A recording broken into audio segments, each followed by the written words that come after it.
안녕하세요. 이율이 지났습니다. 지금 이번 주에는, 오늘 집을 나오니까, 벚꽃도 벌써 피었더라고요. 집 옆에 이제 따뜻한 곳에, 벚꽃이 피었습니다. 이제 바야흐로 꽃의 향연이 이제 시작이 되는데, 물론 매화에서부터 시작해서 개나리, 산수유, 엄청난 꽃들이 지금 계속적으로 피고 있는데, 이 벚꽃에 이르면, 온 산하가 이 꽃으로 물들 것 같습니다. 자, 이 따뜻한, 어, 3월의 말, 음, 행복한 시간 보내기 바랍니다. 자, 오늘은 요 둘째 시간 했는데, 첫 시간이죠. 첫 시간인데, 베끼고 또 베낀다라고 하는 이 다산 정약용의 제자 이제 황상이라고 하는 분에 대한 글입니다. 이 다산이 이 포항의 유배를 와서 이 강진으로 이제 가게 되죠. 포항 유배를 와서 7개월 있는 사이에 이 포항 장계에서 머물고 장계에서 이제 소환이 돼서 서울을 올라갔다가 가자마자 바로 그 다음날 이 강진으로 유배가 이제 이 결정이 납니다. 그러면서 이제 18년 동안 이 강진에서 유배를 살게 되는데, 이 다산이 키운 제자, 다산이 키운 제자 중에서 이 황상이라고 하는 이 분이 그래도 이 다산의 유배 기간 동안 늘 다산과 함께 그렇게 지냈던 인물입니다. 누군가요? 이상적이라고 하는 사람이 있는데, 추사 김정희와, 이상적이라고 하는, 분이, 사제지간이 아주 돈독한, 이제 그런 것으로 유명합니다. 그래서 다산이 이, 선생이 유배 기간 동안, 어, 의의를 끊지 않고, 다른 모든 사람들은, 추사가 유배를 당하고, 난 이후에, 절연하다시피 했는데, 오직 이 이상적이라고 하는 인물만, 늘, 스승에게 책을 보내고, 안부를 묻고, 그렇게 이제 지냈다고 합니다. 이제 그래서, 이 다산이 이 그림을 그려서 그게 이제 에, 소나무, 잣나무 이 논어에 나오는 겨울이 된 이후에 추워진 이후에 소나무, 잣나무가 늘 푸르르는 것을 알겠다라고 하는 그 논어에 나오는 그 구절을 적어서 소나무 그림을 그려서 보냈던 이제 부분이 바로 이 추사와 이 이상적 간의 이제 스승과 제자의 관계인데, 이, 이 황상이라고 하는 인물과 이 다산이 유배의 기간 중에 만나서 그 이후로부터 끊임없이 계속 이제 관계를 이었던 인물입니다. 이제 그래서 이 황상과 다산은 정말 뗄래야 뗄 수 없는 이제 사제지간의 모습을 지니고 있다라고 볼 수 있습니다. 이 다산의 글 중에서 여기 보면 음, 다산의 글 중에서 다산의 글 중에서 요게 이 1801년이죠. 3월 9일날 장기에 도착했고 이렇게 한데 여기서 이제 지난 시문학의 세계 쪽에서도 지난해 이 부분을 소개를 했는데 이 다산이 장기로 유배 오면서 바로 이제 하담이라고 하는 곳으로 곳을 거쳐서 오게 됩니다. 하담은 부모님의 묘소가 있는 곳인데 이 시 한번 보세요. 이 시가 대단합니다. 이 아버님은 아시는지요? 모르시는지요? 어머님은 아시는가요? 모르시는가요? 예, 이 부해지부지, 모해지부지, 그죠? 아버지요, 아버지시여, 아십니까? 부지 모르십니까? 어머니시여, 아십니까? 부지 모르십니까? 이러죠. 우리 가문이 극히 무너져 이제 사느냐 죽느냐의 지경이 되었습니다. 형인 정약종은 이제 죽고요. 그 다음 자기는 겨우 목숨을 부지해서 지금 유배를 온 상태입니다. 저는 비록 목숨이라도 지켰지만 큰 꿈은 이미 이지러져 버렸습니다. 약종이라고 하는 형이 죽고 정약전은 유배를 가고 그죠? 정약용은 유배를 오고 이렇게 됐죠. 그래서 이 정약용이 지니고 있었던 큰 꿈이 있을 것 아닙니까? 학자로서의 큰 꿈. 그 꿈이 이미 무너져 버렸다라고 이제 이렇게 시에 쓰고 있습니다. 저를 낳고 기뻐하시며 돌보아 기르시면서 근심하시며 이끌어 주셨는데 하늘 같은 그 은혜 꼭 갚으려 했는데 어찌 이렇게 꺾일 줄 생각이나 했겠습니까? 그래서 이 장기 유배를 오는 과정에서 유배를 오는 과정에서 정조의 죽음 이후에 장기로 유배를 오는 과정에서의 이 심정이 다산의 심정이 이러했습니다. 바라건대 세상 사람들이여 다시는 내가 태어난 것을 축하하지 마라. 자, 우리는 이제 이 나의 어떤 존재에 대한 어떤 부분들을 늘 이제 축하를 받죠. 특히나 뭐 다산이 태어났을 때 얼마나 이제 축하를 많이 받았겠습니까? 그죠? 이제 그래서 스스로의 어떤 존재의 의미를 상실하고 자신의 꿈과 희망을 상실한 한 학자의 모습이 바로 이 시 속에 눈물 속에 담겨 있습니다. 이렇게 이제 하면서 장기를 왔는데 이 장기에서 7개월 있다가 다시 이제 소환되어 올라갔다가 이 다산이 바로 강진으로 이제 다시 유배를 갑니다. 거기서 다산이 강진 유배 기간에 이제 가르친 제자 중에 하나가 바로 이 황상이라고 하는 이제 인물입니다. 그래서 이제 이 황상이 처음 이 다산을 만나서 또 이제 다산에게 글을 배우고 이 다산이 가르쳤던 부분과 이 황상이 스스로 노력한 그런 부분들을 요 임술기라고 하는 요 글 속에 고스란히 이렇게 담겨 있습니다. 그래서 요 임술기를 함께 이제 같이 볼까 합니다. 오늘은 좀 흐린 날씨네요. 자, 요 글을 한번 보겠습니다. 이 글 보기 전에 이 다산과 관련된 글은 굉장히 많습니다. 이 정민 선생이 주로 이제 다산을 쓰게 된 많이 썼는데, 이 다산 선생 지식 경영법이라고 하는 뭐 이 책도 있는데, 여기에 보면 이 좋은 것이 많아요. 여기 보면, 한우물을 깊이 팔아. 뭐, 이렇게 해서, 이 조선 후기 실학자 위백규라고 하는 사람의 글이 있는데, 그 글을 한번 이제 읽어 보겠습니다.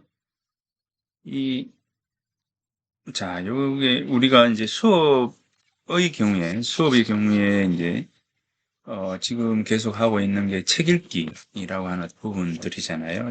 여기 보면 책을 읽을 때 능히 담긴 뜻을 깊이 궁구하지 않고 다만 구두와 풀이만 입과 귀로 섭렵함으로 마침내 확연한 깨달음을 얻지 못한다. 자, 이 책을 읽을 때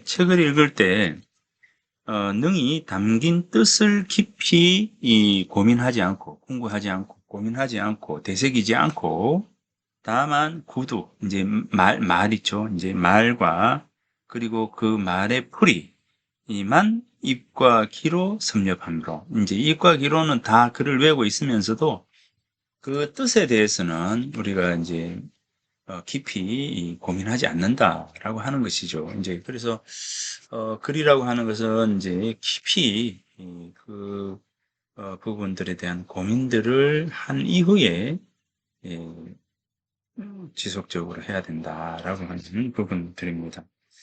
그래서 생각을 펼쳐 글로 지은 것도 또한 이와 같다. 그러니까 이제 내가 깊이 고민하지 않고 그냥 단순히 이제 외고 입으로 그것을 하고 우리 보통 보면 자신의 지식을 자랑하는 과정에서 보통 이제 다른 사람의 말을 인용을 막 하고 그죠? 또 외국 다녀온 사람들은 이제 영어로 막 이야기를 하고 단어를 막 하는 그런 어떤 그 이야기를 하는 겁니다. 이게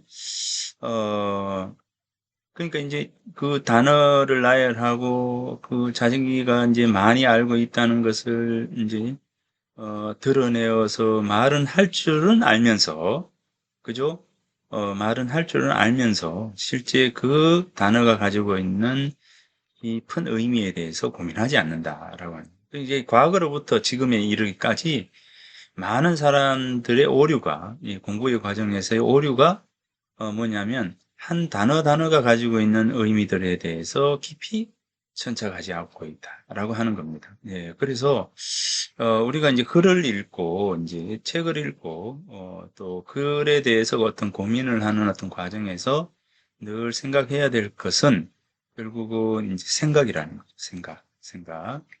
모든 수많은 정보가 모여져서 하나의 의미를 가질 때 우리는 그것이 생각이라고 하고 그 생각이 깊어지고 생각이 생각다울 수 있는 것은 그것이 한 번만이 아니라 지속성을 가지고 계속 되어야 한다는 거죠. 이제 그러니까 생각이 생각다울 수 있기 위해서는 수많은 어떤 정보들이 일단 모여야 돼요. 모여야 됩니다. 그러니까 얄팍한 뭐 또는 이제 순간순간 일어나는 어떤 생각들 이런 생각들을 가지고 우리는 생각이라 하지 않는다라는 거죠. 이 사람의 말을 듣고, 또 이 사람의 말도 듣고, 이 글도 읽고, 쭉 해가지고 모든 정보가 이제 정보를 얻고 난 이후에 이 정보에 대해서 생각을 하는 겁니다. 이건 뭐지? 이라고 하는 부분하고. 근데 이거를 한 번만 하는 것이 아니라 뭡니까? 지속적으로, 계속적으로 하는 겁니다. 이제 그랬을 때, 바로, 이 생각이 정말 생각다울 수 있는 거죠. 이제 결국은 이 생각의 어떤 개념화, 관념화에 대한 어떤 부분들이 이 생각과 개념 속에 담겨 있는 거죠.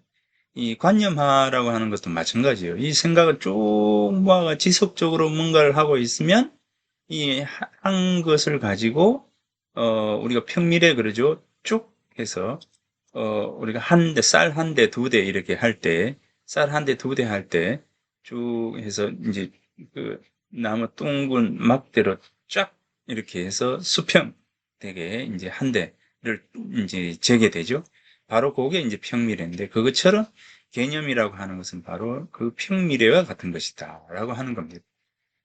그래서 A와 B와 C, D 모든 어떤 정보들을 모아서 쫙 평미래를 만들듯이 개념화를 시켜가는 것, 하나의 의미를 만들어가는 것, 그것이 바로 이제 개념이고 관념이다. 그래서 단순히 이제 생각을 불현듯 일어나는 것으로만 이제 하게 되면 거기에서 이 단어가 가지고 있는 오류를 이제 느끼게 된다는 겁니다.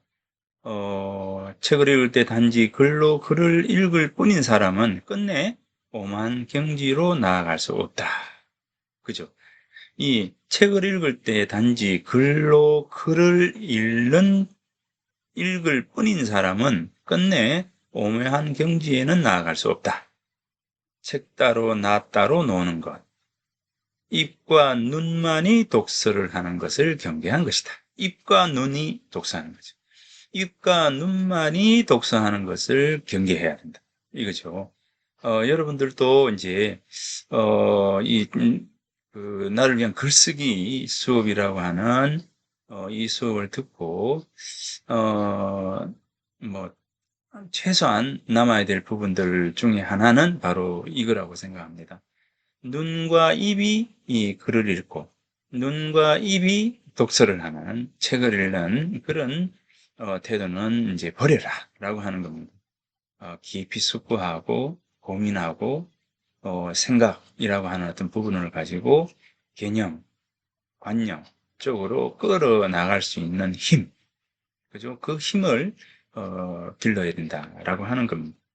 여기 보면 이제 책을 지으려는 사람은 먼저 독서의 방법을 알아야 한다. 예를 들어 우물을 파는 사람은 먼저 석자의 흙을 파서 축축한 기운을 만나게 되면 또 더 파서 6자 깊이에 이르러 그 탁한 물을 퍼낸다. 또 파서 9자의 샘물에 이르러서야 달고 맑은 물을 길러낸다. 자, 처음 석자의 흙을 파서 축축한 기운을 만나면 요거구나 라고 생각해서 여기구나, 여기에 물이 있겠구나 라고 생각해서 또 석자, 6자, 3, 6, 6자, 6자죠. 6자 깊이에 판다는 거죠. 더 깊이 파는 거죠. 더 깊이 파게 되면 흐린 물이 나온다는 거죠. 흐린 물. 흐린 물이 나오면 그 흐린 물을 다 퍼내고 다시 거기에서 9자 깊이로 가는 거죠. 369, 369라고 하는 여기 369예요.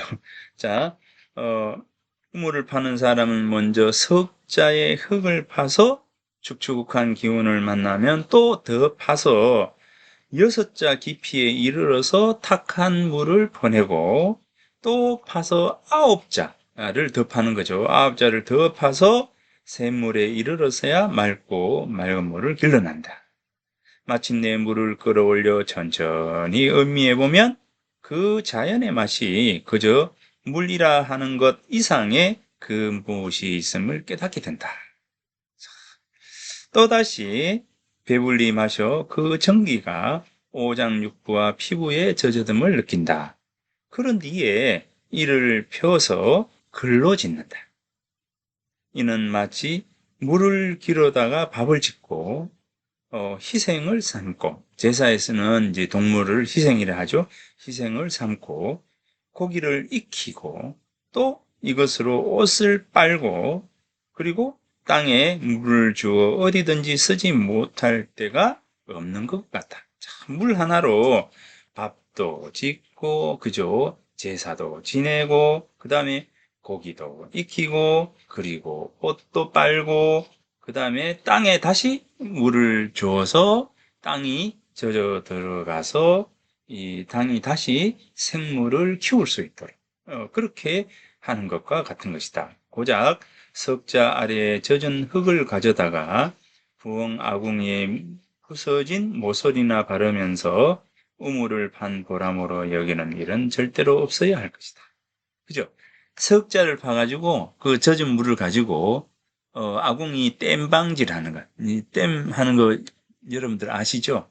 저도 어릴 때 이제 할아버지 곁에서 자라가지고 아궁이에 이제 그 땜방 할 때 땜방이라니까 이그 허물어져 이렇게 내리면 할아버지가 이 흙 옆 파서 옆에 이렇게 황토로 쫙 칠하고 그랬죠. 자, 이제 그것처럼 겨우 3자 정도 파가지고 그 젖은 흙 가지고 아궁이 땜방진이라 하는 그런 식으로 책을 읽지 마라 라고 하는 겁니다. 예, 그래서 다산 선생 지식 경영법이라고 하는 이 책에 지금 30쪽에 있는 글을 지금 읽고 있습니다. 여기 보면 이제 독서는 푹 젖는 것을 귀하게 여긴다. 자, 31쪽에 보면 독서는 푹 젖는 것을 귀하게 여긴다. 젖어야 책과 내가 융화되어 하나가 된다. 푹 젖지 않으면 읽으면 읽는 대로 다 잊어버려 읽는 사람과 읽지 않은 사람이 별 차이가 없다. 아, 그렇구나. 라고 넘어가 버리면 아무 의미가 없다는 거예요. 그죠? 아, 그렇구나. 아, 라고 생각해서 넘어가 버리면 아무 의미가 없어요. 이제 오늘 공부하고 공부한 것을 아, 그렇구나 라고 생각하고는 그냥 넘어가 버리면 머릿속에 남아있는 게 하나도 없죠. 예, 그렇게 되면 이제 안 된다는 거죠. 그 공부라고 하는 것은 학습의 과정이 있다. 학습. 습이라고 하는 공부에는 학습이라고 하는 과정이 있다는 거죠. 학습. 여기 이제 보면 공부는요, 이제 논어의 맨 처음에 나올 때 이시습 하잖아요. 학습이라고 하는 과정을 거쳐야 된다. 그 이야기를 합니다. 자, 학습. 그러니까 단순히 그냥 배운다 라고 하는 거. 오늘 이제 우리가 책을 읽고, 아, 그렇구나 라고 하는 것은 요건 배우는 거예요. 배우는 겁니다. 근데 이 습이라고 하는 것은 몸에 완전히 체득이 되는 거예요. 예, 몸이 아는 거죠. 우리가 자전거를 타게 되면 이 자전거를 탈 줄 알면 타는 10년 뒤에 자전거를 우리가 탈 때 머릿속에서 아, 요거는 요렇게 하고 저렇게 하고 저 페달을 밟으면 나간다 이렇게 하진 않잖아요. 그냥 자전거 위에 뛰어 올라와서 페달을 밟으면 자전거는 옆으로 좌우로 넘어지지 않고 곧장 가게 됩니다. 맨 처음에 자전거를 배울 때는 뭐 요걸 이렇게 페달을 밟고 뭐 하고 균형이 잡히고 어떠고 저떠고 이런 어떤 과정들을 처음에는 배우게 되지만 이것이 지속적으로 반복이 될 때, 이 몸이 이미 체득이 되어 버린 거죠. 그것은 10년이 지난 이후에도, 그 자전거를 만나게 되면 몸이 이미 먼저 반응을 한다는 거죠. 요게 바로 습이라는 거예요. 몸이 반응을 하는 거. 머슬 메모리, 몸의 기억. 이제 이 몸의 기억이라고 하는, 몸이 기억할 수 있도록 하는 거. 요걸 우리는 뭐라고 하느냐면, 체득한다. 이렇게 이야기합니다. 체득. 몸으로 얻는다. 체득. 그죠? 몸으로 경험한다. 그죠? 이걸 머슬 메모리. 영어로 뭐, 머슬 메모리. 이제, 몸의 기억. 이겁니다. 그러니까 요 부분들이에요. 자, 요게 뭐냐면, 요거예요. 그래서 독서는 푹 젖는 것을 귀하게 여긴다. 푹 젖어야 책과 내가 융화되어 하나가 된다. 푹 젖지 않으면 읽으면 읽는 대로 다 잊어버려서 읽은 사람과 읽지 않은 사람이 별 차이가 없다. 자, 오늘 여러분들이 이제 이 글을 배우고, 그렇구나 하고 지나가 버리면 이제 한 달 지난 뒤에는 뭐 배웠지? 이렇게 되는 거죠. 그러면 이제 공부한 사람과 공부하지 않는 사람의 구별이 없게 되는 거죠. 그 이야기를 하는 겁니다. 소나기가 내릴 때 해오리 바람이 불고 번개가 꽝꽝 쳐서 그 형세를 돕는다. 빗줄기가 굵은 것은 기둥만 하고 작은 것도 대나무 같아. 다급하기는 화분을 뒤엎을 듯하고 사납기는 항아리로 들이붓는 것 같아. 잠깐 사이에 봇도랑은 넘쳐 흘러 연못처럼 되니 대단하다 할 만하다. 하지만 잠깐 사이에 날이 개어 햇볕이 내리쬐면 지면은 씻은 듯이 깨끗해진다. 땅을 조금 파보면 오히려 맑은 흙이 보인다. 맑은 흙이 아니라 마른 흙이 보인다. 이것은 다른 것이 아니다. 연못처럼 고였던 것이 능히 푹 적시지 못했기 때문이다. 만약 하늘과 땅의 기운이 성대히 교감하고 거세게 장맛비를 내려 부슬부슬 어지러이 아침부터 저녁까지 내리게 되면 땅속 깊은 데까지 다 적시고 온갖 사물을 두루 윤택하게 한다. 이것이 바로 이른바 푹 젖는다는 것이다. 묻었다 이러죠. 스펀지에 물이 똑똑똑똑똑 이렇게 떨어져서 이 스펀지에 물이 확 스며 들어가듯이 공부는 이제 그렇게 해야 한다는 겁니다. 부지불식간에 내 몸속에 들어와서 자리하고는 나가지 않는 소나기 확 내려가지고 소나기 그치면 물이 온데간데 없는 게 아니라 조금씩 계속 내려서 땅이 다 젖어 들어가는 거예요.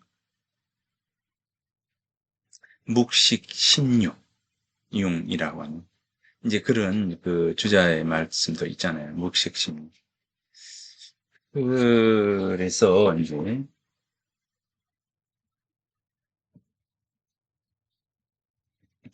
융이라고 하는 이런 단어도 있습니다.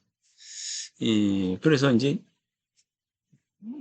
침묵목자의 자 알식자의 마음심자의 융. 자, 이 융자입니다. 어, 마음으로부터 쫙, 예, 이렇게 하나가 되는 거죠. 고요히 머무르면서 마음에 하나가 되다. 그죠? 융화되다. 라고 하는 묵식심령입니다. 자, 요 부분. 그래서, 어, 땅과 물이 하나가 되고, 내 생각과 알미 하나가 되고 하는 이런 어떤 과정들이 여야 된다는 것이죠. 책 읽는 것 또한 그러하다. 서로 맞춰보고 꿰어보아서 따져 살피는 공부를 쌓고 그치지 않는 뜻을 지녀서 푹 빠져서 스스로 얻음에 이르도록 힘써야 한다. 비록 이와 반대로 오로지 빨리 읽고 많이 읽는 것만을 급선무로 한다면 비록 책 읽는 소리가 아침 저녁 끊이지 않아 남보다 훨씬 많이 읽더라도 그 마음속에는 얻은 바가 없게 된다. 이는 조금만 땅을 파면 오히려 마른 흙인 것과 한 가지 이치이다. 깊이 경계로 삼을 만하다. 이렇게 이제 좋은 글들이 이제 많아요. 참, 옛날 그 선비들의 이제 글쓰기 패턴, 글쓰기의 모습은 전부 비유입니다. 비유. 직접적으로 이렇게 해! 라고가 아니라 자연의 모습을 가져와서 우리 삶의 태도로 만들어가는 것이죠. 이제 공자께서 무리여 밤과 낮으로 끊임없이 흘러가는구나 라고 이제 이렇게 이야기합니다. 자, 그래서 이제 물이 이렇게 이제 물이 쭉 이렇게 흘러가죠. 이제 흘러갑니다. 가는데 자, 이 웅덩이를 만나요. 웅덩이를 만나고 웅덩이를 만나면 물이 턱 넘어가나요? 넘어가지 않지 않습니까? 이 웅덩이를 만나면 웅덩이를 가득 이렇게 채우고 다시 이제 흘러가는 거예요. 우리가 이제 이 공부라고 하는 이 공부의 과정, 자, 이 공부의 과정도 이 공부라고 하는 이 공부의 과정도 바로 마찬가지라는 거죠. 이 하늘과 땅의 사이에서 머물면서 하늘도 보고 땅도 보고 그죠? 두루두루 그 사물이 가지고 있는 이치를 두루두루두루 고민하면서 어떻게 고민합니까? 힘써 고민하는 거죠. 힘써 힘써서 고민을 하면서 나아가는 사람. 이런 거예요. 공부는 그죠? 공부는 이렇게 하는 거다라고 하는 겁니다. 그래서 이제 이 공자가 물이여 방가나지로 끊임없이 흘러가는구나라고 하니까 이제 명자가 물은 흘러가면서 웅덩이를 만나면 웅덩이를 가득 채운 이후에 나아간다. 공부도 이와 같은 것이다. 공자께서 이런 뜻으로 말씀하셨다는 거죠. 예. 그러니까 이제 이런 묵식심령이라든지 체득이라고 하는 이 말이든지 이 학과 습을 이렇게 나누어서 우리가 이제 공부의 과정으로 이야기하는 이런 부분들은 결국 이제 이 그 아는 것이라고 하는 알미라고 하는 어떤 부분들은 알미라고 하는 거는 결국 이제 학과 습이 합쳐진 상태, 완전히 체득이 된 상태를 알미라고 한다는 겁니다. 그래서 이제 그 알에 대한 부분들을 우리가 이제 나아갈 때 이렇게 해야 되는 것이죠. 그래서 소나기가 내렸을 때 땅은 이제 물이 엄청나게 흘러가지만 결국은 그 소나기가 그치면 마른 땅을 우리 보게 되듯이 공부를 그렇게 이제 번개불에 콩 볶아 먹듯이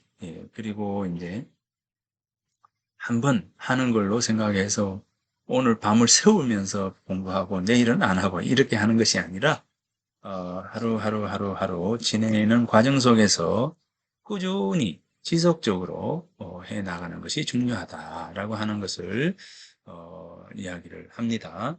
자, 여기에서 이제 본다면 여기 이제 나산이 아까 항상 요 이야기를 하면서 지금 또 갔습니다. 자, 돌아가신 아버님께서 강진에 기양 사신 것이 무릇 18년이다. 자, 이거는 이제 다산 정약용의 아들인 정학연의 글입니다.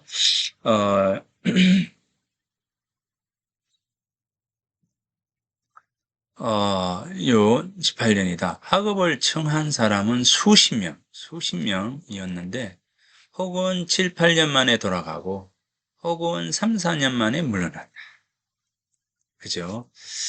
어, 이제 공자가 이제 안현이라고 하는 사람을 칭찬하면서, 어떤 사람은, 하루, 어떤 사람은 한 달 정도, 공부를 하면서 행복감을 느끼는데, 안현의 경우에는 3개월이 지나도, 늘 그 공부의 과정에서 일어나는 행복을 만끽하고 있더라는 거죠. 그러니까 이제 이 일반 사람들과 훌륭한 그 제자 사이의 어떤 모습은 결국 이제 이 오랫동안 지속하는 거죠. 오랫동안 그 상태를 유지하는 겁니다. 그래서 저도 이야기합니다. 이제 우리 애한테도 이야기하는 게 뭐냐면 공부는 머리로 하는 것이 아니라 바로 엉덩이가 하는 것이다. 공부는 머리가 하는 것이 아니라 엉덩이가 하는 것이다. 이런 얘기입니다. 그래서 엉덩이가 한다라고 하는 것은 굉장히 중요한 말이죠. 그죠? 이제 엉덩이가 하는 거예요. 이제 엉덩이가 하는 건데 왜냐하면 오래 앉아 있는 사람이 승리하는 겁니다. 아까 이야기했죠. 체득. 오랫동안 고민하고 또 고민하는 과정에서 결국 이제 이러한 어떤 부분들을 더욱더 많이 익힐 수 있는 것이다 라고 하는 겁니다. 물러났다. 곁에서 과문과 팔고문을 익힌 자가 있었고 시와 고문을 섭렵한 자도 있었다. 문화는 흩어져 거의 사라졌다. 하지만 유독 황군 제불만은 어렵게 지내시던 초년부터 이 황상이에요. 황상만은 초년부터 귀양에서 풀려나 돌아오시던 그날까지 시종일관 법도를 넘어섬이 없이 자세에 조금의 차이가 없었다. 깊은 산속에 집을 넓고 경서를 읽는 여가에 시를 지어 즐거움으로 삼으며 늙음이 장차 이르는 것도 알지 못하였다. 매번 아버님께서 돌아가신 기일에는 옷을 단정히 하고 북쪽을 향하여 곡을 했다. 나이가 일흔에 이르러서도 절 올리는 것을 멈추지 않았다. 천리길에 발을 감싸고도 감싸고 아버님의 산소를 찾아온 것이 세 차례나 된다. 그 굳센 행실과 도타한 윤리가 어찌 혼탁한 세속에서 쉬 얻을 수 있는 것이겠는가. 자, 이렇게 해서 이제 이 황상이 지니고 있는 어떤 마음의 어떤 깊이에 대해서 다산정약용의 아들인 정학연이 그 황처사에 대한 글을 적어서 이제 남겼습니다. 이만큼 이 황상이라고 하는 분이 이 다산 정약용에 대한 의리가 깊었다. 이렇게 이제 볼 수가 있을 것 같습니다. 자, 요 부분은 이제 이 글에 이제 임술기 앞에 자, 먼저 이 황상이 어떤 인물인가라고 하는 것을 한번 먼저 이야기를 해봤습니다. 자, 그러면 지금 뭐 급한 일이 있어서 이제 또 회의를 들어가 봐야 되어서 이제 일어나야 되겠습니다. 자, 이번 앞 시간은 자, 이렇게 해서 마치도록 하고 다음 시간에 이 황상에 대해서 구체적으로 한번 또 읽어볼까 합니다. 자, 그러면 잠깐 쉬었다가 다음 시간에 만나도록 하겠습니다.